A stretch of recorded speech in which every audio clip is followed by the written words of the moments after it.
कांग्रेस के लीडर ने organise meeting करने तो बाद 31 अक्टूबर को सारा दिन सारी रात मीटिंग करते रहे और 1 तरीक को जो सिखों का कतलेआम होया।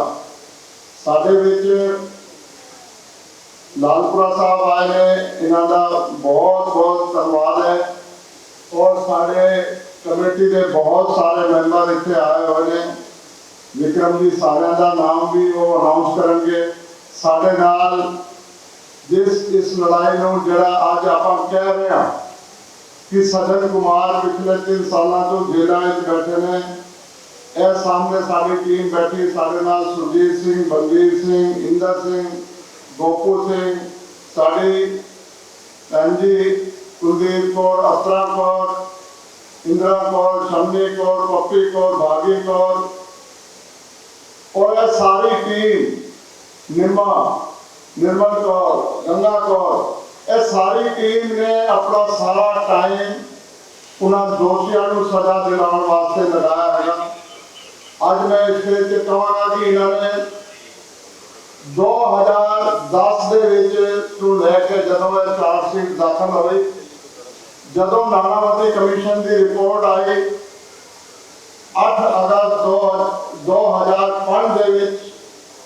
उस टाइम ही असी प्रण कर लिया सीगा कि असी जिहड़ा हैगा हुण विरोध करने का टाइम आ गया है।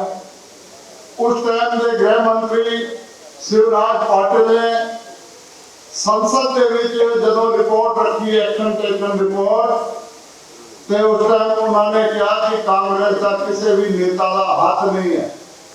इसको जिदा ही अखबार और मीडिया राही सानू पता लग्या, असी 10 अगस्त 2005 में पार्लियामेंट के बाहर बहुत बड़ी गिनती के धरना लाया और यूपीए के खिलाफ एनडीए ने पार्लियामेंट विश्वास प्रस्ताव लेके आए और बड़ी बड़ी डिबेट हुई। उस डिबेट के जिथे एनडीए के नेताओं ने सरकार को नकारिया, उत्थे उन्होंने जिहड़े घटक दल उन्होंने सरकार शामिल सी, जिस तरह मुलायम सिंह का समाजवादी पार्टी सी, लालू का लोक दल सी, जनता दल सीगा, कांग्रेस सीगे और सारी पार्टियां ने पार्लियामेंट कांग्रेस की बड़ी खिंचाई की थी। 12 अगस्त 2005 को मनमोहन सिंह को प्रधानमंत्री को माफी मंगनी पई और साडे धरने दे विच 2 मंत्री श्री प्रकाश जायसवाल गृह राज्य मंत्री और पृथ्वीराज चौहान उत्थे आके सानू क्या है कि असी जो सिखों के नाल होया असी कुछ वापस नहीं कर सकते, लेकिन उत्ते मरम लगाने की पूरी कोशिश करांगे। उन्होंने आके कहा कि सज्जन कुमार के खिलाफ 4 मुकदमे सीबीआई ने दर्ज किए और 1 मुकदमा टाइटलर के खिलाफ बाड़ा हिंदू राव थाने के विच होया। लालपुरा साहब मेरी गल ध्यान नाल सुनना, दिल्ली पुलिस ने और सीबीआई अरेस्ट करन गई तो दिल्ली पुलिस ने सज्जन कुमार का कवच बन के उन्होंने बचाने की कोशिश की, उन्होंने अरेस्ट नहीं करन दिता और उन्होंने छुपा दिता गया। इस करके उन्होंने supreme court Sajjan Kumar bell लेने में कामयाब हो गया और 2010 को ट्रायल शुरू हुआ।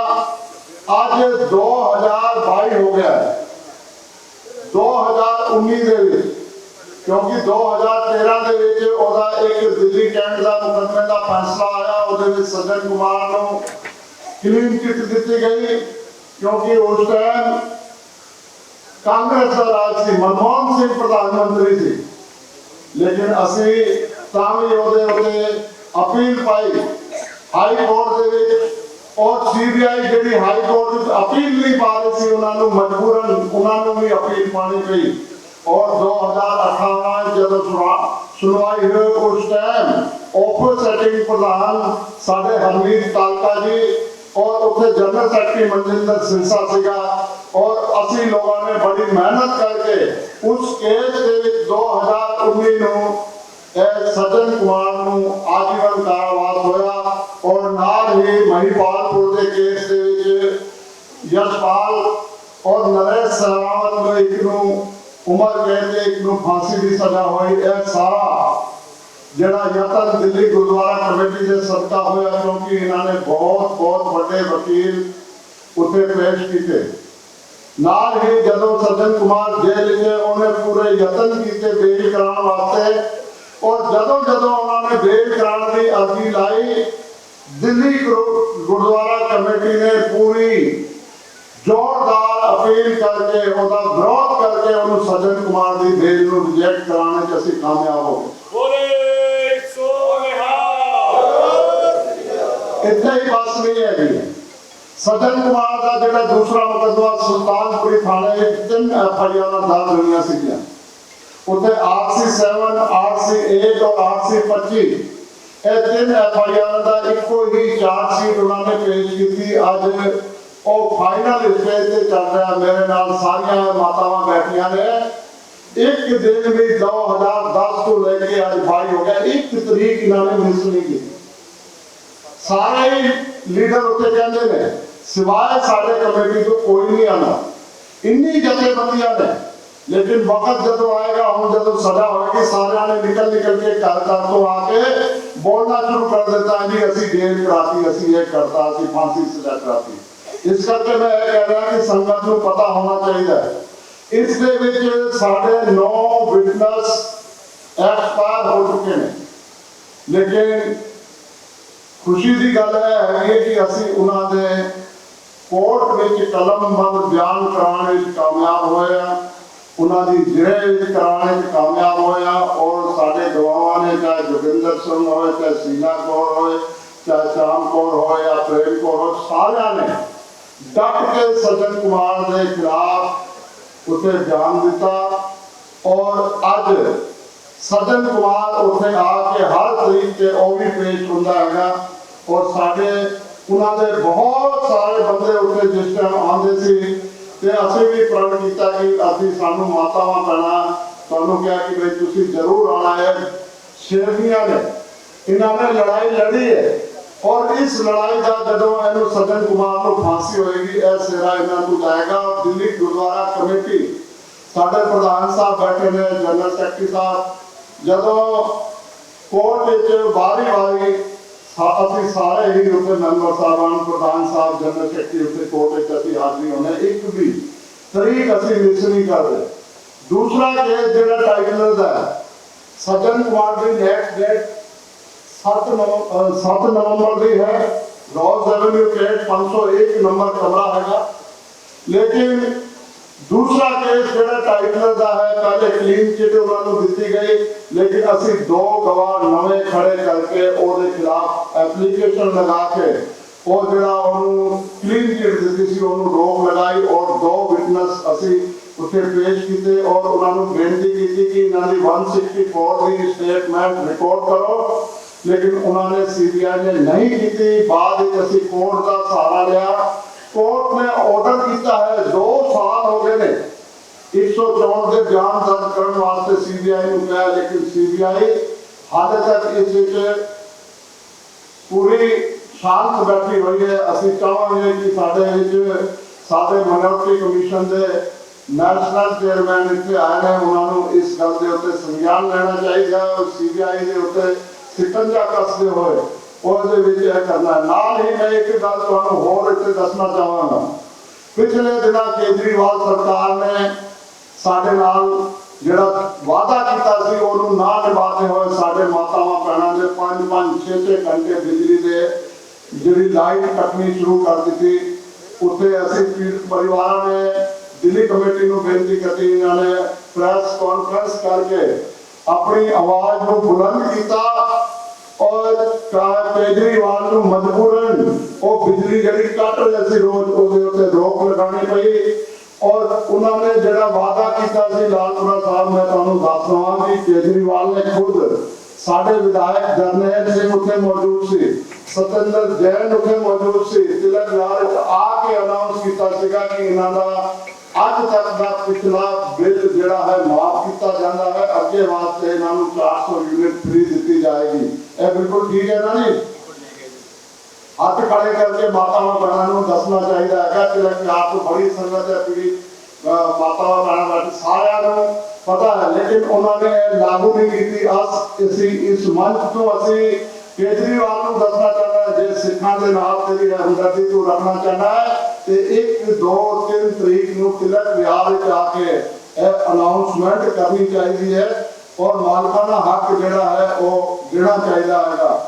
ਜਿਹੜੇ केसेस चल रहे हैं, मैं ज़्यादा कुछ ना कहा। अज के दिन जिथे सिखों का बेरहमी के नाल कतल होया, उत्थे पूरे हिंदुस्तान दे विच हजारों गुरुद्वारे, हजारों गुरु ग्रंथ साहब इन्होंने अगन भेंट किए गए, लेकिन उन्होंने कोई भी किसी एक सिंगल गुरुद्वारे का इन्होंने किसी को मुआवजा नहीं दिता सरकार ने। यह इन्नी बड़ी घटना है, इन्ना बड़ा हादसा है सरकार के उत्ते। एक काला कलंक है और यह सिखा वास्ते कभी ना भुलने वाला यह जड़ा है वाकया है, असी कभी भुल नहीं सकते। जिंदे जी जदों तक साडे साह ने असी आखिरी दम तक इस लड़ाई को लड़ांगे। मैं कमेटी का फिर बहुत बहुत धन्यवाद करदा कि साडे प्रधान साहब जदों साडी कमेटी आई है, उन्होंने बच्चों वास्ते 80% जिहड़ी स्कूलों की फीस है वो भी माफ की है।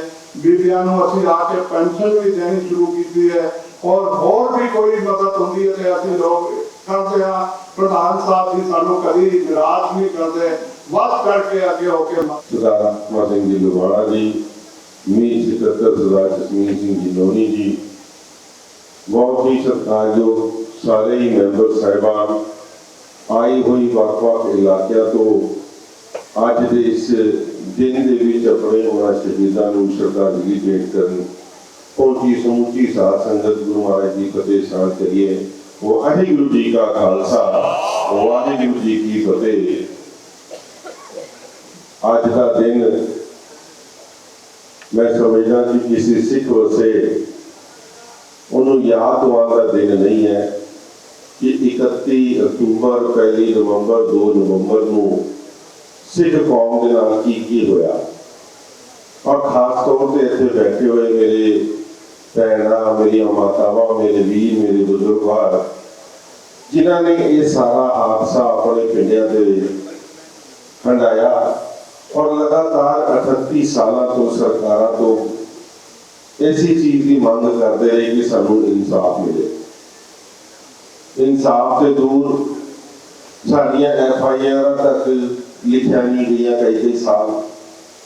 एक जुर्म कितने हो जाए उन्होंने 2 घंटे का समा मिल जाए तो सारे ਉਹਦੇ सबूत मिटाते जाते हैं, मगर 10-10 साल बाद भी FIR ना लिखने तो बावजूद जिस तरीके के नाल कौम एक संघर्ष के जूझ रही, उस तो बाद भी जिस तरीके के नाल हुणे तुहानूं लुबाड़ा जी ने दसिया कि लगातार इन्ने सालों तो केस लड़ते हुए अज असीं एक दिल्ली के बहुत बड़े दरिंदे नूं जिथे जेल੍ਹਾਂ ਦੇ पिछे भेजण का काम किया। सानू अज भी उम्मीद है भावें जिन्ने मर्जी तुसीं सबूत मिटाउण दी कोशिशां कीतियां, क्योंकि सिख कौम ने हमेशा गुरु महाराज के उत्ते आस्था रखी और गुरु महाराज के सदके ही अज चढ़ती कला दे विच समूचा सिख पंथ रह रहा है। और सानू अज भी उम्मीद है कि असीं अपनी इस लड़ाई को जारी करते हुए बाकी के लोगों को जिन्हां दे खिलाफ बहुत बड़े इस नारसिंगां नूं करन दी जिम्मेवारी भी है और जिन्होंने सब कुछ किया उन्होंने सलाखा के पीछे ले जाने की जी लड़ाई है, ये असीं उन्होंने हमेशा लड़ते रहेंगे। ये गल्लां असीं हुणे सारिਆਂ ने भी की है, मगर मैं समझदा कि जी सब तो बड़ी लोड़ है अज कौम के विच एक दूजे नूं सपोर्ट करन दी, क्योंकि असीं हुणे बैठा मैं लालपुरा साहब नाल ये गल कर रहा सी कि पिछले 5 दिनों तो असीं अनाउंसमेंटां भी कीतियां, मीडिया का भी गल की, फोन करके भी, मगर अज भी अगर असीं इत्थे सामने झाती मारीए तो तकरीबन 90% लोग वो बैठे ने जिन्हां दे घरां दे विच हादसा वापरिया, बाकी कौम नूं कोई दर्द नहीं। लोग घरां 'च बैठ के अपने फेसबुकां दे उत्ते, व्हाट्सएपां दे उत्ते कमेंट्स जरूर पा दिंदे ने, मगर जिथे 1984 की लड़ाई लड़न की गल आवे, सड़कों से धरने देने की गल आई, सरकारों के खिलाफ आवाज उठाने की गल है, उस वक्त कोई घरों बाहर नहीं निकलता। मैनूं याद है कि जिस दिन तो असीं लड़ाई शुरू की है ਅੱਜ ਵੀ ਤਕਰੀਬਨ 7 ਮੁਕੱਦਮੇ ਸਾਡੇ ਉੱਤੇ ਚੱਲ ਰਹੇ ਔਰ ਕੋਈ ਮੁਕੱਦਮਾ ਇਹੋ ਜਿਹਾ ਨਹੀਂ ਹੈ ਕਿ ਜਿਹੜਾ ਸਾਡਾ ਆਪਣਾ ਨਿੱਜੀ ਹੋਏ। ਇੱਥੇ ਮੈਟਰੋ ਰੋਕਣ ਦੇ ਕੰਮ ਕੀਤੇ ਜਾ ਰਹੇ ਹੈ, ਕਿਤੇ ਸੋਨੀਆ ਗਾਂਧੀ ਦੇ ਘਰ ਦੇ ਬਾਹਰ ਧਰਨੇ ਦੀ, ਕਿਤੇ ਵਿਜੇ ਚੌਂਕ ਦੇ ਉੱਤੇ ਧਰਨੇ ਦੀਆਂ, ਇਹ ਸਾਰੀਆਂ ਜਿਹੜੇ ਮੁਕੱਦਮੇ ਨੇ ਸਾਡੇ ਸਾਰੇ ਮੈਂਬਰ ਸਾਹਿਬਾਨ ਦੇ ਉੱਤੇ ਵੱਖ-ਵੱਖ ਲੱਗੇ ਨੇ, ਕਿਉਂਕਿ ਅਸੀਂ ਇਸ ਸੜਕਾਂ ਦੇ ਉੱਤੇ ਇਹ ਧਰਨੇ ਮਾਰੇ, ਹਾਂ ਦੇ ਨਾਰੇ ਮਾਰੇ ਔਰ ਉਸੇ ਕਰਕੇ ਜਿਸ ਵਕਤ ਦੇਸ਼ ਦੇ ਵਿੱਚ ਇੱਕ ਬਦਲਾਅ ਆਇਆ, ਇੱਕ ਸਰਕਾਰ ऐसी आई ਜਿਹਦੇ ਉੱਤੇ ਲੋਕਾਂ ਨੂੰ ਉਮੀਦ ਸੀ ਔਰ ਮੋਦੀ ਸਾਹਿਬ ਨੇ ਆ ਕੇ ਜਿਸ ਤਰੀਕੇ ਦੇ ਨਾਲ SIT ਬਣਾਈ, ਉਹਨਾਂ ਦੀ ਸਰਕਾਰ ਤੋਂ ਬਹੁਤ ਉਮੀਦਾਂ ਰਹੀਆਂ ਸਾਨੂੰ ਔਰ ਉਸ SIT ਕਰਕੇ ਅੱਜ ਸੱਜਣ ਕੁਮਾਰ ਵਰਗਾ ਪਿਛਲੇ 3 ਸਾਲਾਂ ਤੋਂ ਜੇਲ੍ਹਾਂ ਦੀ ਸਲਾਖਾਂ ਦੇ ਪਿੱਛੇ ਵੇ ਔਰ ਮੈਂ ਸਮਝਦਾ ਕਿ ਜਿਨ੍ਹਾਂ ਲੋਕਾਂ ਤੋਂ ਉਮੀਦਾਂ ਹੋਣ, ਜਿਨ੍ਹਾਂ ਨੇ ਕੁਝ ਕੀਤਾ ਹੋਏ ਤੇ ਉਮੀਦ ਦਾ ਹੋਰ ਵੀ ਵੱਧ ਜਾਂਦੀ ਹੈ। ਅੱਜ ਸਾਡੇ ਵਿੱਚ ਨੈਸ਼ਨਲ ਮਿਨੋਰਟੀ ਕਮਿਸ਼ਨ ਦੇ ਚੇਅਰਮੈਨ ਸਾਹਿਬ ਆਏ ਨੇ, ਬਹੁਤ ਵੱਡੀ ਤਾਕਤ ਹੈ ਇਸ ਕਮਿਸ਼ਨ ਦੇ ਵਿੱਚ, ਬਹੁਤ ਵੱਡੀ ਗੱਲ ਰੱਖਣ ਦਾ ਰੱਖਦੇ ਨੇ ਔਰ ਇਹਨਾਂ ਨੂੰ ਬੜਾ ਵੱਡਾ ਮਾਣ ਦੇਸ਼ ਦੀ ਉਹ ਸਰਕਾਰ ਨੇ ਦਿੱਤਾ, ਜਿਹੜੀ ਹਿੰਦੁਸਤਾਨ ਦੀ ਨਹੀਂ ਪੂਰੀ ਵਰਲਡ ਦੇ ਵਿੱਚ ਸਭ ਤੋਂ ਵੱਡੀ ਪਾਰਟੀ ਜਿਹੜੀ ਹੈ, ਜਿਹੜੀ ਪੋਲੀਟੀਕਲ ਪਾਰਟੀ ਹੈ, ਉਹਦੇ ਵਿੱਚ ਵੀ ਸਭ ਤੋਂ ਵੱਡਾ ਜਿਹੜਾ ਇਹਨਾਂ ਨੂੰ ਸਥਾਨ ਮਿਲਿਆ, ਰੁਤਬਾ ਮਿਲਿਆ ਕਿ ਇਕੱਲੇ 10 ਬੰਦਿਆਂ ਦੇ ਵਿੱਚ ਇਹਨਾਂ ਦਾ ਨਾਮ ਹੈ। ਸੋ ਅਸੀਂ ਇਹਨਾਂ ਤੋਂ ਉਮੀਦਾਂ ਰੱਖਦੇ ਹਾਂ ਕਿ ਇਹ ਜਿਹੜੀ ਲੜਾਈ ਹੈ, ਹੋਰ ਤੁਹਾਡੇ ਕੋਲ ਆਗੂ ਅਸੀਂ ਕੋਈ ਮੰਗ ਨਹੀਂ ਕਰਦੇ। ਸਾਡੀ ਇੱਕ 1984 ਦੇ ਕਾਰਗਲਾਂ ਦੀ ਜਿਹੜੀ ਹੈ ਇਸ ਲੜਾਈ ਨੂੰ ਅੱਗੇ ਵਧਾਉਣ ਦੇ ਵਿੱਚ ਤੁਸੀਂ ਜੋ ਤੁਸੀਂ ਸਹਿਯੋਗ ਪਾ ਸਕਦੇ ਹੋ ਵੱਧ ਚੜ ਕੇ ਔਰ ਤੁਹਾਡੀ ਜ਼ਿੰਦਗੀ ਦਾ ਜਿੰਨਾ ਵੱਡਾ ਸੰਘਰਸ਼ਮਈ ਜੀਵਨ ਰਿਹਾ, ਮੈਂ ਸਮਝਦਾ ਕਿ ਤੁਹਾਨੂੰ ਮਿਲਿਆ ਜਿਹੜਾ ਗੁਰੂ ਮਹਾਰਾਜ ਨੇ ਆਸ਼ੀਰਵਾਦ ਦੇ ਕੇ ਤੁਹਾਨੂੰ ਇਸ ਪੋਸਟਾਂ ਤੇ ਪਹੁੰਚਾਇਆ, ਮਹਾਰਾਜ ਨੇ ਤੁਹਾਡੇ ਕੋਲ ਇਹੋ ਜਿਹੇ ਕਾਰਜ ਕਰਾਉਣੇ ਨੇ। ਸੋ ਤੁਹਾਡੇ ਤੋਂ ਉਮੀਦ ਰੱਖਦੇ ਹਾਂ ਕਿ ਸਾਡੀਆਂ ਆਵਾਜ਼ਾਂ ਨੂੰ ਜਿੱਥੇ ਸਾਨੂੰ ਲੋੜ ਪਵੇ, ਸਾਡੀ ਲੋੜ ਪਵੇ, ਅਸੀਂ ਤੁਹਾਡੇ ਨਾਲ ਚੱਲਣ ਨੂੰ ਤਿਆਰ ਹਾਂ। ਜਿੱਥੇ ਪ੍ਰਦਰਸ਼ਨ ਕਰਨ ਦੀ ਲੋੜ ਹੈ ਪੜਨ ਨੂੰ ਤਿਆਰ ਹਾਂ, ਜਿੱਥੇ ਗ੍ਰਿਫਤਾਰੀਆਂ ਦੇਣ ਦੀ ਲੋੜ ਹੈ ਔਰ ਜਿੱਥੇ ਸਰਕਾਰਾਂ ਨਾਲ ਬੈਠ ਕੇ ਗੱਲ ਕਰਨ ਦੀ ਲੋੜ ਹੋਵੇ ਉੱਥੇ ਵੀ ਅਸੀਂ ਤੁਹਾਡੇ ਨਾਲ ਚੱਲਣ ਦੇ ਬਿਲਕੁਲ ਕਰਾਂਗੇ। ਮਗਰ ਅੱਜ ਜਿਸ ਤਰੀਕੇ ਨਾਲ ਜੋ ਤੁਹਾਨੂੰ ਕੌਮ ਨੇ ਵੀ ਔਰ ਜਿਸ ਤਰੀਕੇ ਨਾਲ ਸਰਕਾਰ ਨੇ ਆਪਣਾ ਭਾਗੀਦਾਰ ਬਣਾ ਕੇ ਸਿੱਖਾਂ ਦੀ ਗੱਲ ਕਰਨ ਵਾਸਤੇ ਜ਼ਿੰਮੇਵਾਰੀ ਦਿੱਤੀ ਹੈ, ਸਾਡੀ ਵੀ ਉਮੀਦ ਹੈ ਕਿ ਤੁਸੀਂ ਇਹਨੂੰ ਪੂਰੀ ਅੱਗੇ ਤੱਕ ਵਧਾਓਗੇ ਔਰ ਦੇਸ਼ ਦੇ ਪ੍ਰਧਾਨ ਮੰਤਰੀ ਸਾਹਿਬ ਜੀ ਨਾਲ ਦਾ ਬਹੁਤ ਇੱਕ ਸੌਫਟ ਕਾਰਨਰ ਵੀ ਮੈਂ ਕਹਿ ਸਕਦਾ ਕੌਮ ਦੇ ਪ੍ਰਤੀ ਹੈ, ਕਿਉਂਕਿ ਜਿਸ ਤਰੀਕੇ ਦੇ ਨਾਲ ਅਸੀਂ ਜਦ ਵੀ ਉਹਨਾਂ ਕੋਲ ਕੋਈ ਮੰਗ ਰੱਖੀ ਹੈ, ਭਾਵੇਂ ਕਰਤਾਰਪੁਰ ਸਾਹਿਬ ਦੇ ਕੋਰੀਡੋਰ ਦੀ ਗੱਲ ਕਰੀਏ, ਭਾਵੇਂ SIT ਬਣਾਉਣ ਦੀ ਗੱਲ ਕਰੀਏ, ਇਸੇ ਕਈ ਕਾਰਜ ਜਿਹੜੇ ਬਲੈਕ ਲਿਸਟ ਖਤਮ ਕਰਨ ਦੀ ਗੱਲ ਕੀਤੀ ਗਈ, ਇਹ ਸਾਡੇ ਕਾਰਜ ਮੋਦੀ ਸਾਹਿਬ ਦੀ ਸਰਕਾਰ ਤੋਂ ਬਾਅਦ ਹੋਏ ਨੇ ਔਰ ਇਸ ਕਰਕੇ ਉਮੀਦਾਂ ਸਾਨੂੰ ਹੋਰ ਵੀ ਬਹੁਤ ਨੇ ਕਿ ਜਿਹੜੀਆਂ ਫੋਟੋਆਂ ਤੁਸੀਂ ਇੱਥੇ ਦੇਖ ਰਹੇ ਹੋ, ਜਿਹੜੇ ਮੈਂ ਬੰਦਿਆਂ ਦੇ ਨਾਮ ਲੈਣ ਦੀ ਗੁਰੇਜ਼ ਕਰਦਾ ਵਾਂ, ਉਹਨਾਂ ਲੋਕਾਂ ਨੂੰ ਵੀ ਜਲਦ ਤੋਂ ਜਲਦ ਉਹਨਾਂ ਦੇ ਅੰਜਾਮ ਤੱਕ ਪਹੁੰਚਾਇਆ ਜਾਏ ਔਰ ਦਿੱਲੀ ਦੀ ਸੰਗਤ ਜਿਹੜੀ ਇੱਥੇ ਪਹੁੰਚੀ ਹੈ ਉਸ ਕਲੋਨੀਆਂ ਤੋਂ ਪਹੁੰਚੀ ਹੈ, ਜਿਹੜੀਆਂ ਹਮੇਸ਼ਾ ਲੜਾਈ ਦੇ ਬਹੁਤ ਵੱਡਾ ਸੰਘਰਸ਼ ਲੜ ਰਹੀ ਹੈ। ਉਹਨੇ ਦੱਸਿਆ ਗਵਾਨਾ ਜੀ ਨੇ ਕਿ ਇੱਕ ਵੀ ਪੇਸ਼ੀ ਦੇ ਉੱਤੇ ਇਹ ਨਹੀਂ ਹੋ ਸਕਦਾ ਕਿ ਇਹਨਾਂ ਦੀ ਹਾਜ਼ਰੀ ਨਾ ਹੋਏ। ਇਹਨਾਂ ਮਾਤਾਵਾਂ ਭੈਣਾਂ ਨੇ ਜਿਸ ਤਰੀਕੇ ਦੇ ਨਾਲ ਇਸ ਲੜਾਈ ਨੂੰ ਜਿੰਦਾ ਰੱਖਿਆ, ਅਸੀਂ ਇਹਨਾਂ ਨੂੰ ਵੀ ਸਲੂਟ ਕਰਦੇ ਹਾਂ ਔਰ ਅੱਜ ਦੇ ਇਸ ਦਿਨ ਉਹਨਾਂ ਸ਼ਹੀਦਾਂ ਨੂੰ ਜਿਨ੍ਹਾਂ ਨੂੰ ਬਹੁਤ ਹੀ ਵੱਡੀ ਬੇਪਤੀ ਦੇ ਨਾਲ ਮਾਰਿਆ ਗਿਆ, ਦਿੱਲੀ ਦੀ ਸੜਕਾਂ ਤੇ ਰੋਲਿਆ ਗਿਆ, ਉਹਨਾਂ ਸ਼ਹੀਦਾਂ ਨੂੰ ਸਾਡੇ ਪਰਿਵਾਰਾਂ ਦੇ ਹਿੱਸੇ ਸੀ, ਉਹਨਾਂ ਸਾਰਿਆਂ ਨੂੰ ਜਿੱਥੇ ਸ਼ਰਧਾਂਜਲੀ ਦੇਣ ਅਸੀਂ ਸਾਰੇ ਇੱਥੇ ਇਕੱਠੇ ਹੋਏ ਹਾਂ, ਉਹਨਾਂ ਨੂੰ ਮੈਂ ਪੂਰੀ ਦਿੱਲੀ ਸੇ ਗੁਰਦੁਆਰਾ ਪ੍ਰਬੰਧਕ ਕਮੇਟੀ ਦੇ ਵੱਲੋਂ ਉਹਨਾਂ ਨੂੰ ਸ਼ਤ-ਸ਼ਤ ਨਮਨ ਕਰਦਾ, ਸ਼ਰਧਾ ਦੇ ਫੁੱਲ ਭੇਟ ਕਰਦੇ ਹਾਂ ਔਰ ਇਹ ਜਿਹੜੇ ਸਥਾਨ ਦੇ ਉੱਤੇ ਜਿੱਥੇ ਪ੍ਰੋਗਰਾਮ ਅਸੀਂ ਹਰ ਸਾਲ ਕਰਦੇ ਹਾਂ, ਕਿਉਂਕਿ ਸਾਨੂੰ ਬੜੀ ਕੋਸ਼ਿਸ਼ ਰਹੀ ਕਿ ਅਸੀਂ ਉਹਨਾਂ ਦੀ ਯਾਦਗਾਰ ਦਿੱਲੀ ਦੇ ਵਿੱਚ ਮਨਾ ਸਕੀਏ, ਮਗਰ ਸਾਨੂੰ ਸਰਕਾਰਾਂ ਨੇ 2 ਗਜ਼ ਜਗ੍ਹਾ ਤੱਕ ਨਹੀਂ ਦਿੱਤੀ ਕਿ ਜਿੱਥੇ ਆਪਾਂ ਉਹਨਾਂ ਸ਼ਹੀਦਾਂ ਨੂੰ ਯਾਦ ਕਰਨ ਵਾਸਤੇ ਇਕੱਠੇ ਹੋ ਸਕੀਏ। ਤੇ ਫਿਰ ਫੈਸਲਾ ਲਿਆ ਗਿਆ ਕਿ ਦਿੱਲੀ ਸਿੱਖ ਗੁਰਦੁਆਰਾ ਪ੍ਰਬੰਧਕ ਕਮੇਟੀ ਦੇ ਉਸ ਸਥਾਨ ਦੇ ਉੱਤੇ ਜਿਹੜਾ ਬਿਲਕੁਲ ਠੀਕ ਪਾਰਲੀਮੈਂਟ ਦੇ ਸਾਹਮਣੇ ਹੈ, ਤਾਂ ਕਿ ਦੁਨੀਆ ਦੇ ਵਿੱਚ ਆਉਣ ਵਾਲਾ ਜਿਹੜਾ ਬੰਦਾ ਪਾਰਲੀਮੈਂਟ ਵਿੱਚ ਆਏ ਉਹਨੂੰ ਦੱਸ ਸਕੇ ਕਿ ਇਹ ਸੱਚ ਦੀ ਉਹ ਕੰਧ ਹੈ ਜਿੱਥੇ ਉਹਨਾਂ ਸ਼ਹੀਦਾਂ ਦੇ ਨਾਮ ਲਿਖੇ ਨੇ ਜਿਨ੍ਹਾਂ ਨੂੰ ਸੜਕਾਂ ਤੇ ਰੋਲਿਆ ਗਿਆ ਔਰ ਉਹ ਲੋਕ ਜਿਹੜੇ ਸਭ ਤੋਂ ਜ਼ਿਆਦਾ ਯੋਗਦਾਨ ਪਾਇਆ ਜਿਨ੍ਹਾਂ ਨੇ ਆਪਣੇ ਇਸ ਦੇਸ਼ ਦੀ ਆਜ਼ਾਦੀ ਵਾਸਤੇ, ਇਸ ਦੇਸ਼ ਨੂੰ ਆਜ਼ਾਦ ਕਰਨ ਵਿੱਚ ਜਿੱਥੇ ਉਹਨਾਂ ਨੇ ਆਪਣੀ ਯੋਗਦਾਨ ਪਾਇਆ।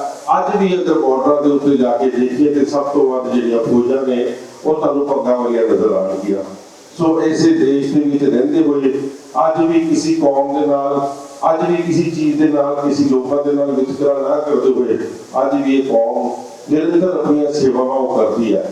ਮੈਂ ਅੱਜ ਸਵੇਰੇ ਗੁਰਦੁਆਰਾ ਬੰਗਲਾ ਸਾਹਿਬ ਦੀ ਸਟੇਜ ਤੋਂ ਵੀ ਇਹ ਗੱਲ ਕੀਤੀ ਸੀ ਕਿ ਭਾਵੇਂ ਸਾਨੂੰ ਚੁਣ ਚੁਣ ਕੇ ਉਸ ਵਕਤ ਮਾਰਿਆ ਗਿਆ, ਮਗਰ ਗੁਰੂ ਮਹਾਰਾਜ ਦੀਆਂ ਜਿਹੜੀਆਂ ਸਾਨੂੰ ਸਿੱਖਿਆਵਾਂ ਦਿੱਤੀਆਂ ਗਈਆਂ ਅਸੀਂ ਹਮੇਸ਼ਾ ਉਸ ਤੇ ਪਹਿਰਾ ਦਿੱਤਾ। ਬੜਾ ਔਖਾ ਸਮਾਂ ਪੂਰੀ ਦੁਨੀਆ ਨੇ ਦੇਖਿਆ ਹੈ ਕੋਵਿਡ ਦੀ ਮਹਾਮਾਰੀ ਦੇ ਵਿੱਚ। ਇੱਕ ਸਿੱਖ ਕੌਮ ਐਸੀ ਸੀ ਜਿਹਨੇ ਕੋਈ ਵਿਤਕਰਾ ਨਹੀਂ ਕੀਤਾ ਕਿ ਮੈਂ ਅਗਰ ਲੰਗਰ ਦੀ ਸੇਵਾ ਕਰਨੀ ਹੈ ਤੇ ਉਹ ਮੈਂ ਸਿਰਫ ਸਿੱਖਾਂ ਨੂੰ ਕਰਨੀ ਹੈ, ਜੇ ਮੈਂ ਕਿਸੇ ਮੈਡੀਕਲ ਦੀ ਫੈਸਿਲਿਟੀ ਦੇਣੀ ਹੈ ਤਾਂ ਮੈਂ ਸਿਰਫ ਸਿੱਖਾਂ ਨੂੰ ਦੇਣੀ ਹੈ। ਇਹ ਵਿਤਕਰਾ ਕਦੀ ਵੀ ਨਾ ਕੀਤਾ ਗਿਆ ਔਰ ਇਹ ਸਾਡੀਆਂ ਸਿੱਖਿਆਵਾਂ ਜਿਹੜੀ ਗੁਰੂਆਂ ਨੇ ਦਿੱਤੀਆਂ ਨੇ ਅਸੀਂ ਉਸ ਤੇ ਪਹਿਰਾ ਦੇ ਰਹੇ ਹਾਂ ਔਰ ਦਿੰਦੇ ਰਵਾਂਗੇ, ਕਿਉਂਕਿ ਇਹੀ ਸਾਡੀ ਚੜ੍ਹਦੀ ਕਲਾ ਦਾ ਪ੍ਰਤੀਕ ਹੈ। ਸੋ ਮੈਂ ਆਈ ਹੋਈ ਸਾਰੀ ਸੰਗਤ ਦਾ ਧੰਨਵਾਦ ਕਰਦਾ। ਵਾਹਿਗੁਰੂ ਜੀ ਕਾ ਖਾਲਸਾ, ਵਾਹਿਗੁਰੂ ਜੀ ਕੀ ਫਤਿਹ। ਵਕੀਲ ਰਮੇਸ਼ ਸਿੰਘ ਕਾਲਕਾ ਜੀ, ਪ੍ਰਧਾਨ ਦਿੱਲੀ ਸਿੱਖ ਗੁਰਦੁਆਰਾ ਪ੍ਰਬੰਧਕ ਕਮੇਟੀ, ਇਹਨਾਂ ਦੇ ਸਾਥੀ ਲਵਾਣਾ ਸਾਹਿਬ, ਸਾਰੇ ਮੈਂਬਰ ਸਾਹਿਬਾਨ, ਵਾਹਿਗੁਰੂ ਜੀ ਕਾ ਖਾਲਸਾ, ਵਾਹਿਗੁਰੂ ਜੀ ਕੀ ਫਤਿਹ। ਤੇ ਕੌਮੀ ਦਰਦ ਹੈ ਤੇ ਮੈਂ ਵੀ ਚੇਅਰਮੈਨ ਹੈਗਾ ਘੱਟ ਗਿਣਤੀ ਕਮਿਸ਼ਨ ਭਾਰਤ ਸਰਕਾਰ ਦਾ। ਕਿਉਂਕਿ ਮੈਂ ਸਿੱਖ ਹੈਗਾ। ਮੇਰੀ ਹੋਰ ਸਭ ਤੋਂ ਵੱਡੀ ਜਿਹੜੀ ਕੁਆਲੀਫਿਕੇਸ਼ਨ ਹੈ ਇਹੋ ਹੀ ਹੈ ਕਿ ਮੈਂ ਆਪਣੇ ਵਿੱਚੋਂ ਹਾਂ। 1984 ਦੇ ਅੰਦਰ ਦੋ ਘਾਲੂ ਘਾੜੇ ਹੋਏ, ਇੱਕ ਜੂਨ ਦੇ ਵਿੱਚ, ਇੱਕ ਅਕਤੂਬਰ ਨਵੰਬਰ ਦੇ ਵਿੱਚ, ਜਿਹਦੀ ਯਾਦ ਅਸੀਂ ਅੱਜ ਮਨਾਉਣ ਲਈ ਬੈਠੇ ਹਾਂ। ਜਦੋਂ ਦੇਸ਼ ਦੇ ਪ੍ਰਧਾਨ ਮੰਤਰੀ ਦਾ ਮਰਡਰ ਹੋਇਆ ਤੇ ਕੀਤਾ ਕਹਿੰਦੇ ਉਹਦੀ ਸਿਕਿਉਰਿਟੀ ਨੇ, ਕਿਸੇ ਸਿੱਖ ਨੇ ਨਹੀਂ ਕੀਤਾ। They were the government employees, they were employees of the police department। ਜੇਕਰ ਉਹ ਬੰਦੇ ਇਹਨਾਂ ਨੂੰ ਸਮਝ ਨਹੀਂ ਸਕੇ ਤੇ ਕਸੂਰ ਸਰਕਾਰ ਦਾ ਸੀ, ਨਾ ਕਿ ਸਿੱਖਾਂ ਦਾ।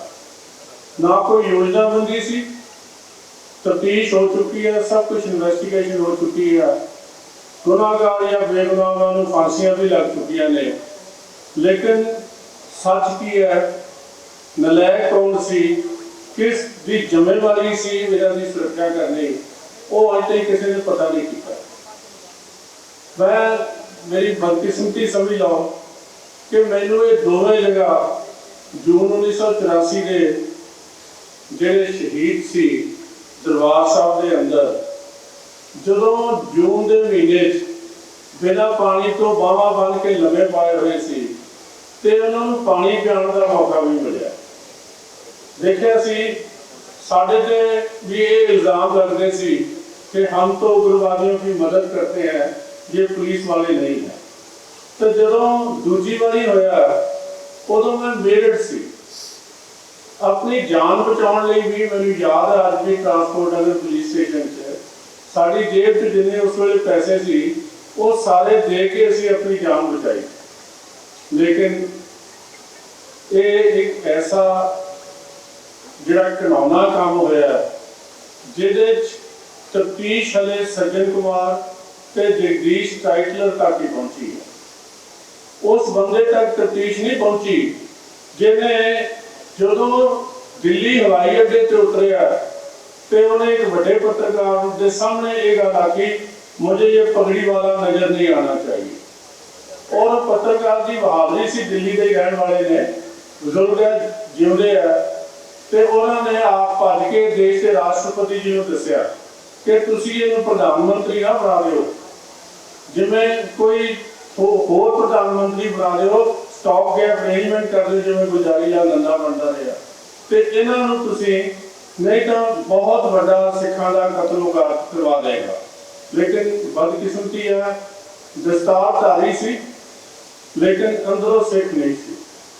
जे अंदरों सिख हुंदा ते कोई बड़ी गल नहीं सी, राष्ट्रपति लिए कोई स्टॉप गैप प्राइम मिनिस्टर किसी ने भी बना दिंदा। लेकिन वो प्राइम मिनिस्टर बनया जिन्हें ये गल आखी कि जब कोई वृक्ष गिरता है तो धरती कांपती है। धरती कंबाउण वाला कौन सी और कौन कौन लोग उहदे शामिल सी, बहुत घट लोगों की गिनती है। कई सालों तक मुकदमे दर्ज नहीं हुए। असी भी एज लेखक बड़ी कोशिश की ਤੇ ਸਾਡੀ ਆਪਣੀ ਜਿਹੜੀ ਗੱਲ ਹੈ, ਕਾਲਕਾ ਜੀ ਨੇ ਦੱਸਿਆ ਭੈਣਾਂ ਬੇਟੀਆਂ ਨੇ, ਪਰਿਵਾਰ ਦੇ ਜੀਅ ਬੈਠੇ ਆ, ਉਹ ਲੋਕ ਜਿਨ੍ਹਾਂ ਨੇ ਇਹ ਤਰਾਸਦੀ ਝੱਲੀ ਹੈ, ਉਹਨਾਂ ਦੀ ਸਾਰੀ ਉਮਰ ਇਹ ਦਿਲੋਂ ਨਹੀਂ ਜਾ ਸਕਦੀ। ਮੇਰੇ ਨਾਲ ਸਾਨੀ ਸਾਹਿਬ ਘਰੋਂ ਅਸੀਂ ਇਕੱਠੇ ਆਏ ਤੇ ਸਾਨੀ ਸਾਹਿਬ ਵੀ ਕਹਿਣ ਲੱਗੇ ਮੇਰੇ 300 ਜ਼ਖਮ ਹੈਗੇ ਆ, ਮੈਂ ਵੀ ਉਸ ਦਾ ਵਿਕਟਿਮ ਹੈਗਾ, ਪਿੱਛੇ ਬੈਠੇ ਆ। ਤੇ ਫਿਰ ਨਾਲ ਦੀ ਗੱਲ ਇਹ ਵੀ ਕਹਿਣ ਲੱਗੇ ਵੀ ਸਾਨੂੰ ਬਚਾਉਣ ਵਾਲੇ ਵੀ ਲੋਕ ਸੀ, ਅਸੀਂ ਬਚਾਉਣ ਵਾਲੇ ਸਾਡੇ ਗਵਾਹ ਬਣਨ। ਇੱਥੇ 3000 ਤੋਂ ਵੱਧ ਜਿਹੜਾ ਕਤਲ ਹੈ ਇਹ ਸਰਕਾਰ ਦੇ ਕਾਗਜ਼ਾਂ ਅਨੁਸਾਰ ਹੋਇਆ, ਲੇਕਿਨ ਕੀ ਸਾਡੇ ਕੋਲ 30,000 ਗਵਾਹ ਬਣ ਗਿਆ? ਕੀ ਅਸੀਂ ਲੋਕਾਂ ਤੱਕ ਸਾਡੇ ਨਾਲ ਤੁਰੇ, ਅਸੀਂ ਉਹਨਾਂ ਤੱਕ ਪਹੁੰਚ ਕੀਤੀ? ਕਮਿਸ਼ਨ ਬਣਦੇ ਰਹੇ, ਅੱਖਾਂ ਦੇ ਵਿੱਚ ਜਿਹੜੀ ਹੈ ਉਹਨਾਂ ਨੂੰ ਜਿਹਨੂੰ ਘਟਾ ਪਾਉਣ ਵਾਲੀ ਗੱਲ ਕਰਦੇ ਆ ਉਹ ਬੜੇ, ਲੇਕਿਨ ਸਜ਼ਾ ਦੇਣ ਦਾ ਕੰਮ ਇਹ ਸ਼ਾਇਦ ਮੋਦੀ ਜੀ ਦੇ ਜਿਹੜਾ ਮੁਕੱਦਰ ਲਿਖਿਆ ਸੀ, ਜਿੱਥੇ ਵੀ ਸਿੱਖਾਂ ਨੂੰ ਲੋੜ ਹੁੰਦੀ ਹੈ ਉੱਥੇ ਕੇਵਲ ਤੇ ਕੇਵਲ ਮੋਦੀ ਸਾਹਿਬ ਅੱਗੇ ਹੁੰਦੇ ਆ, ਤੇ ਗੱਲਾਂ ਕਰਨ ਵਾਲੇ ਵੀ ਜਿਹੜੇ ਆ ਉਹ ਲੋਕੀ ਕਰੀ ਜਾਂਦੇ ਆ। ਜਦੋਂ ਕਾਲਕਾ ਜੀ ਬੋਲ ਰਹੇ ਸੀ, ਇੱਕ ਗੱਲ ਮੇਰੇ ਮਨ ਨੂੰ ਤਕਲੀਫ ਹੋ ਰਹੀ ਸੀ ਕਿ ਅਸੀਂ ਕੌਮੀ ਘੱਟ ਗਿਣਤੀ ਕਮਿਸ਼ਨ ਨੇ ਕੀਤਾ ਕੀ? ਮੈਂ ਪਿਛਲੇ ਸਾਲ ਆ ਕੇ 9 ਸੂਬਿਆਂ ਦੇ ਵਿੱਚ ਕਤਲੋਗਾਰਤ ਹੋਈ ਸੀ 1984 ਦੇ ਵਿੱਚ, ਸਾਰਿਆਂ ਦੇ ਚੀਫ ਮਿਨਿਸਟਰਾਂ ਨੂੰ ਲਿਖਿਆ ਸੀ, ਇੰਕਲੂਡਿੰਗ ਕੇਜਰੀਵਾਲ ਨੂੰ, ਕਿ ਜਿੰਨੇ ਵਿਅਕਤੀ ਜਿਹਨੇ ਮਰਡਰ ਹੋਏ, ਜਿਨ੍ਹਾਂ ਪ੍ਰਾਪਰਟੀ ਡੈਮੇਜ ਹੋਈ, ਤੁਸੀਂ ਇਹ ਦੱਸੋ ਇਹਨਾਂ ਸਾਰਿਆਂ ਨੂੰ ਕੰਪਨਸੇਸ਼ਨ ਮਿਲ ਗਈ ਹੈ, ਸਰਟੀਫਿਕੇਟ ਆਉਂਦੇ, ਸਾਰੇ ਦੋਸ਼ੀਆਂ ਨੂੰ ਸਜ਼ਾ ਮਿਲ ਗਈ ਹੈ। ਮੈਂ ਸਮਝਦਾ ਕਾਲਕਾ ਜੀ ਦਾ ਧੰਨਵਾਦ ਕਰਨਾ ਚਾਹੀਦਾ ਹੈ ਕਿ ਘੱਟੋ ਘੱਟ ਦਿੱਲੀ ਦੇ ਵਿੱਚ ਐਸੇ ਲੋਕ ਤਾਂ ਇਕੱਠੇ ਹੋਏ, ਇੱਕ ਵਾਲ ਆਫ ਜਿਹੜੀ ਹੈ ਟਰੂਥ ਬਣੀ, ਤਾਂ ਕਿ ਅਸੀਂ ਆਪਣੇ ਸੱਚ ਨੂੰ ਜਾਣ ਸਕੀਏ। ਕਿ ਦੇਸ਼ ਦੇ ਬਾਕੀ ਸਟੇਟਾਂ 'ਚ ਬਣ ਸਕਿਆ? ਮੈਨੂੰ ਅੱਜ ਕੇਵਲ ਪੁਸ਼ਕਰ ਧਾਮੀ जी का एक लेटर मिला, उन्होंने लिखा कि मैंने जो आपकी फाइल थी जिनको सजा करवाने के लिए वो कंसर्न ऑफिसर्स को भेज दी है, बाकियों का जवाब भी नहीं मिला। तो ये काम शुरू तो होया, दिल्ली गुरुद्वारा प्रबंधक कमेटी का धन्यवाद करना चाहिए। इन्होंने ये जोत जगदी भी रखी है, इन्हों का धन्यवाद करना बनता है, लेकिन बाकियों का कितना हिस्सा होना चाहिए। मैं तो अगे हमेशा ही कहना होंगे कि जमाती काम लिए भाई सारे सिख इकट्ठे, असी सिख पहले है, राजनीतिक पार्टियां बाद से, असी सिख पहले है, धड़े बाद है। जे असी इस काम लिए इकट्ठे नहीं हो सकते तो फिर तो कोई शब्द वरत्या नहीं जा सकता। असी गुरु घर दे बैठे हैं, तो मैं समझना this is the moral responsibility of every Sikh to support you people। शायद लवाना जी ਨੂੰ शायद भुल गया होवे, मैं 10 साल पहला ਅਸੀਂ ਇਹਨਾਂ ਕੋਲ ਆਏ ਸੀ, ਉਸ ਕਾਲਜ ਵੀ ਗਏ ਸੀ, ਕੋਸ਼ਿਸ਼ ਕਰ ਰਹੇ ਸੀ ਕਿ ਇਹ ਜਿਹੜੀ ਸਾਰਾ ਐਵੀਡੈਂਸ ਹੈਗੀ ਹੈ ਇਹਨੂੰ ਕਲੈਕਟ ਕਰ ਲਈਏ ਤੇ ਇਹ ਐਵੀਡੈਂਸ ਦੇ ਆਧਾਰ ਤੇ ਅੱਗੇ ਗੱਲ ਕਰਨ ਦੀ ਕੋਸ਼ਿਸ਼ ਕੀਤੀ ਹੈ। ਇੱਕ ਸਾਡੇ ਨਾਲ ਵੀ ਸੱਜਣ ਸੀ, ਉਹਨੇ ਉਹ ਵੀਡੀਓ ਰਿਕਾਰਡਿੰਗ ਜਿਹੜੀ ਹੈ ਕਿਸੇ ਰਾਜਨੀਤਿਕ ਪਾਰਟੀ ਨੂੰ ਵੇਚ ਕੇ ਉਹਦਾ ਲੈ ਲਿਆ। ਇਸ ਤਰ੍ਹਾਂ ਦੇ ਲੋਕ ਵੀ ਸਾਡੇ ਵਿੱਚ ਪੈਦਾ ਹੋ ਜਾਂਦੇ ਆ, ਜਿਹਨਾਂ ਸਮਝਦੇ ਕਿ ਮੇਰਾ ਜਾਤੀ ਮਫਾਦ ਕੀ ਹੈ ਤੇ ਮੈਂ ਜਮਾਤੀ ਜਿਹੜਾ ਨੁਕਸਾਨ ਕਿੰਨਾ ਕਰ ਰਿਹਾ, ਇਹ ਨਹੀਂ ਸੋਚਦਾ। ਅੱਜ ਵੀ ਸਮਾਂ, ਫਿਲਮਾਂ ਬਣੀਆਂ ਨੇ, ਅਸੀਂ ਛੋਟੀ ਜਿਹੀ ਵੀਡੀਓ ਕਲਿੱਪ ਦੇਖੀ ਹੈ, ਕਾਲਕਾ ਜੀ ਦਾ ਜਿਹੜਾ ਆਪਣੇ ਦਿਲ ਦਾ ਦਰਦ ਵੀ ਦੇਖਿਆ, ਇਹ ਵੀ ਦੇਖਿਆ ਕਿ ਇਹ ਆਪ ਸਫਰ ਹੈਗੇ ਆ। ਜਿਹੜੀਆਂ ਟਿੰਬਰ ਦੀਆਂ ਦੁਕਾਨਾਂ ਸੜ ਗਈਆਂ, ਪਿਤਾ ਜੀ ਪ੍ਰੈਜ਼ੀਡੈਂਟ ਸੀਗੇ, ਬੜੀ ਕੋਸ਼ਿਸ਼ ਕੀਤੀ ਉਹਨਾਂ ਨੇ ਵੀ ਵੱਡੇ ਕਾਲਕਾ ਸਾਹਿਬ ਨੇ ਕਿ ਪੀੜਤਾਂ ਦੀ ਮਦਦ ਕੀਤੀ ਜਾਵੇ, ਲੇਕਿਨ ਇਹ ਕੌਮੀ ਸਮੱਸਿਆ, ਇਹਨਾਂ ਦੇ ਨਾਂ ਤੇ ਰਾਜਨੀਤੀ ਨਹੀਂ ਹੋਣੀ ਚਾਹੀਦੀ। ਸੇਵਾ ਦੇ ਕਾਰਜਾਂ ਦੇ ਵਿੱਚ ਜੋ ਵੀ ਹੋ ਸਕਦਾ ਸਾਨੂੰ ਸਭ ਨੂੰ ਮਿਲ ਕੇ ਕਰਨਾ ਚਾਹੀਦਾ। ਬੱਚਿਆਂ ਦੀ ਐਜੂਕੇਸ਼ਨ ਵਾਸਤੇ ਮਾਈਨੋਰਿਟੀ ਕਮਿਸ਼ਨ ਹਰ ਇੱਕ ਦੀ ਮਦਦ ਕਰਦਾ ਹੈ, ਲੇਕਿਨ ਇੱਥੇ ਕਿਉਂ ਨਹੀਂ ਹੋ ਰਹੀ? ਮੈਂ ਤਾਂ ਅੱਜ ਪਹਿਲੀ ਵਾਰੀ ਆ ਕੇ ਦੇਖ ਰਿਹਾ, ਔਰ ਮੈਂ ਕੋਸ਼ਿਸ਼ ਕਰਾਂਗਾ ਕਿ ਇਹਨਾਂ ਬੱਚਿਆਂ ਦੀ ਐਜੂਕੇਸ਼ਨ ਲਈ ਭਾਵੇਂ ਕਿਸੇ ਨੇ MA ਕਰਨੀ ਹੋਵੇ ਜਾਂ PhD ਕਰਨੀ ਹੋਵੇ, ਜੋ ਸਾਡੀ ਸਕੀਮ ਹੈਗੀਆਂ ਨੇ ਉਹ ਇਹਨਾਂ ਬੱਚਿਆਂ ਤੇ ਪ੍ਰਾਇੋਰਟੀ ਦੇ ਆਧਾਰ ਤੇ ਲਾਗੂ ਹੋਣ। ਮੈਂ ਇਹ ਮਸਲਾ ਸੀਐਮ ਸਾਹਿਬ ਦੇ ਧਿਆਨ 'ਚ ਵੀ ਲਿਆਵਾਂਗਾ ਔਰ ਸੌਰੀ ਪੀਐਮ ਸਾਹਿਬ ਦੇ ਧਿਆਨ 'ਚ ਵੀ ਲਿਆਵਾਂਗਾ। ਇਹ ਸੀਐਮ ਸਾਹਿਬ ਮੂੰਹ ਚੋਂ ਨਿਕਲ ਗਿਆ, ਕੇਜਰੀਵਾਲ ਸਾਹਿਬ ਦਾ ਚਿੱਠੀ ਦਾ ਜਵਾਬ ਨਹੀਂ ਦਿੰਦੇ। ਜੇ ਪੰਜਾਬੀ ਦੇ ਅਧਿਆਪਕ ਰੱਖੇ ਸੀ ਉਹ ਵੀ ਕਰ ਦਿੱਤੇ, ਮੈਨੂੰ ਉਹਨਾਂ ਦਾ ਮਸਲਾ ਟੇਕਅਪ ਕਰਨਾ ਪਿਆ, ਦੁਬਾਰਾ ਰੱਖੇ ਗਏ only 64। ਬਾਕੀ ਜਿਹੜੇ ਰਹਿੰਦੇ ਆ ਉਰਦੂ ਵਾਲੇ ਹੋਣ ਜਾਂ ਪੰਜਾਬੀ ਵਾਲੇ ਹੋਣ, ਉਹਨਾਂ ਦਾ ਟੈਸਟ ਮੈਥਮੈਟਿਕਸ ਜਾਂ ਇੰਗਲਿਸ਼ ਦਾ ਲਿਆ ਜਾਂਦਾ ਹੈ, ਜਿਹੜਾ ਸਬਜੈਕਟ ਉਹਨਾਂ ਨੇ ਪੜ੍ਹਾਉਣਾ ਹੀ ਨਹੀਂ। ਤੇ ਪੋਸਟਾਂ ਪੰਜਾਬੀ ਦੀਆਂ ਖਾਲੀ ਪਈਆਂ ਨੇ। ਪੰਜਾਬੀ ਮਦਰਸੇ ਦੀ ਤਰ੍ਹਾਂ ਗੁਰਦੁਆਰਿਆਂ ਦੇ ਵਿੱਚ ਕਿਉਂ ਨਹੀਂ ਐਜੂਕੇਸ਼ਨ ਹੁੰਦੀ? ਪੰਜਾਬੀ ਦੀ ਐਜੂਕੇਸ਼ਨ ਲਈ ਕਿਉਂ ਅਸੀਂ ਪੈਸੇ ਨਹੀਂ ਇਕੱਠੇ ਕਰਦੇ? ਬਹੁਤ ਸਾਰੇ ਕੌਮੀ ਮਸਲੇ ਨੇ ਜਿਨ੍ਹਾਂ ਨੂੰ ਕਾਲਕਾਜੀ ਲੱਗੇ ਰਹਿੰਦੇ ਆ, ਗੱਲ ਕਰਦੇ ਰਹਿੰਦੇ ਆ। ਸੋ ਸਾਰਿਆਂ ਨੂੰ ਮੈਂ ਸ਼ਰਧਾ ਦੇ ਫੁੱਲ ਭੇਟ ਕਰਦਾ, ਗੁਰੂ ਚਰਨਾਂ ਅੱਗੇ ਵਿਛੜੀਆਂ ਰੂਹਾਂ ਲਈ ਅਰਦਾਸ ਕਰਦਾ ਹੈ, ਉਹਨਾਂ ਨੂੰ ਆਪਣੇ ਚਰਨਾਂ 'ਚ ਬੇਦੀ ਨਿਵਾਸ ਦੇਵੇ। ਜਿਹੜੇ ਇਹ ਪਰਿਵਾਰ ਸਾਡੇ ਸਾਹਮਣੇ ਬੈਠੇ ਆ, ਇਹਨਾਂ ਦੇ ਵਿਅਕਤੀਗਤ ਤੌਰ ਤੇ ਕੀ ਕਰ ਸਕਦੇ ਆ, ਉਹਦੇ ਲਈ ਮੈਂ ਯਤਨ ਕਰਦਾ, ਵਾਅਦਾ ਕਰਦਾ ਹੋਇਆ ਤੁਹਾਡੇ ਤੋਂ ਸੇਵਾ ਦਾ ਜਾਪੇ ਕਰਾਂ।